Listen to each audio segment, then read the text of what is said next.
Okay, this is the walkthrough video for What's on Your Mind. Um, there's a lot of parts where the second guitarist is not playing on this song. So I'll do my best to explain where that is.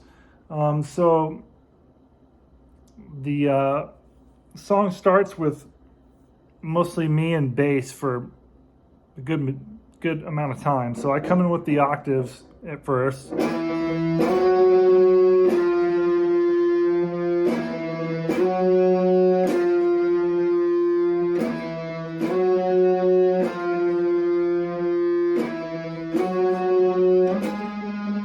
And then all rings out for a little bit. Then the first sample comes in, and then it goes to just the bass.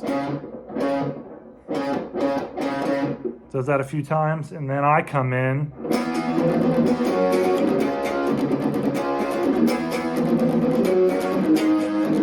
And that's just me. And then we all come in together right here.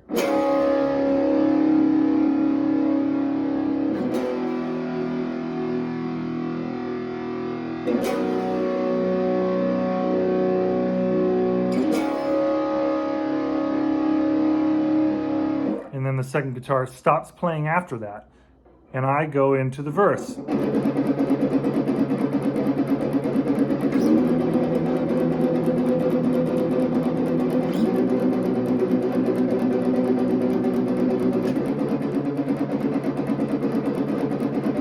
And then that repeats one more time, and right there is where the second guitarist comes in with the arpeggiated parts halfway through that verse. So I do that one repetition like I just did, and then the second guitar player comes in. So on this part, there's 3 of these. The first 2 are the same, and then the last one near the very end is kind of a simpler version of it. It would be ideal if the highs on these particular parts, these arpeggiated parts, are dialed back a little bit. Like if maybe you could trigger an EQ so that they're not too abrasive, and they should probably also have some light delay and reverb on them, not to the extent where the repetitions of the delay are too pronounced. So that part is.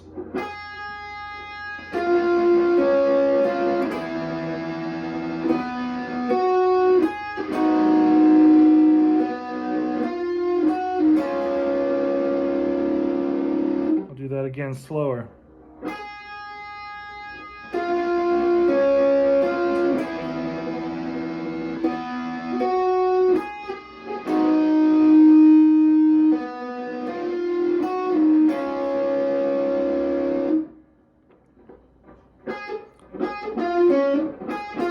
So that's 10, 11, 12. And that's just 10 and 10 on the 4th and 5th string. And then you go, that's 10 on the 3rd string, 12 on the 4th string, 10 on the 5th string. And you're going right there.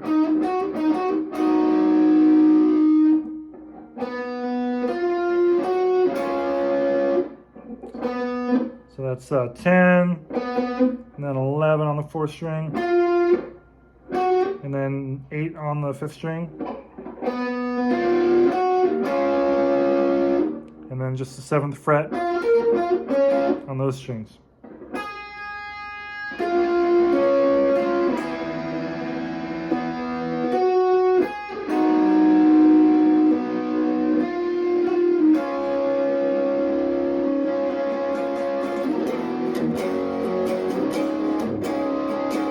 So that's the chorus. You actually play something different though. So that's going to go up here.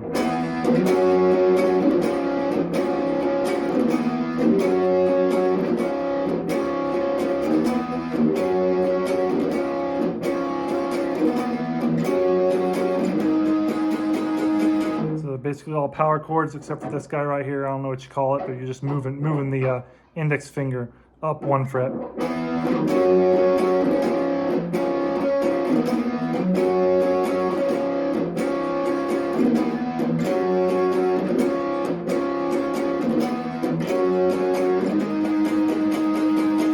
I'm sure you're noticing those little palm mutes between each movement.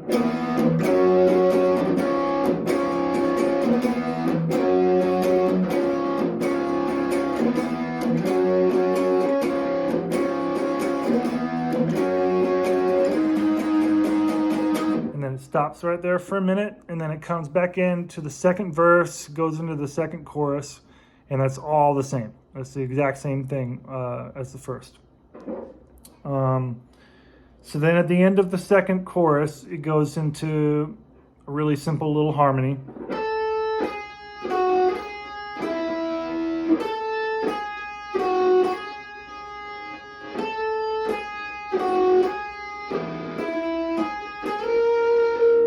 Sorry, I goofed that up.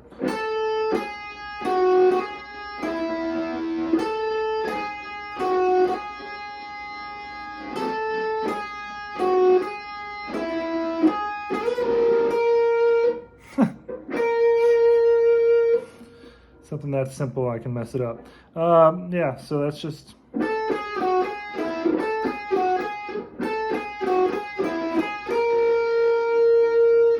really easy. And then it goes back to the bass, just the bass by itself, and it kind of goes into an instrumental thing.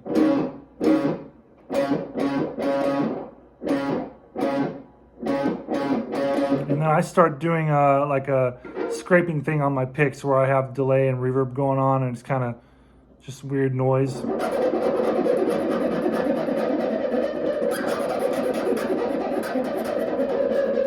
And it's just 4 repetitions of that.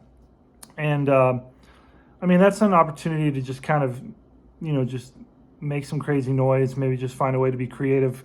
I did have our second guitarist that was with us just doing like volume swells, like doing 4 volume swells with some feedback behind that. So I mean, that's, you know, probably the easiest thing to do. Just fade it in and out, and then cut it real quick at the end of each measure. So then after that, second guitarist goes silent, and I just do it's just me for a little bit.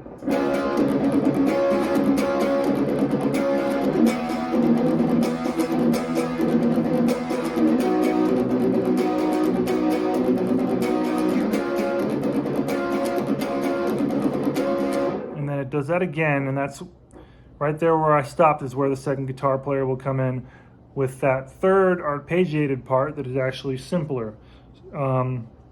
It's all just one string or one string notes. So that's going to be like this.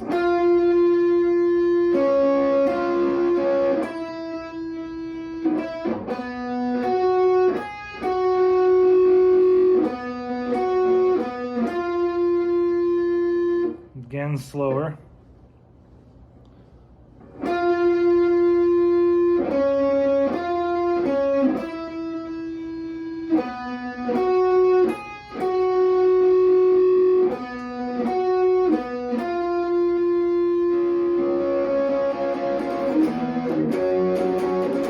It does the chorus thing again.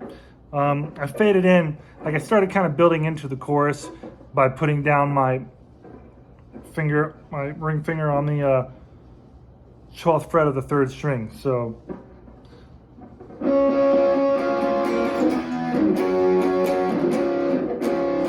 I'll do that one more time.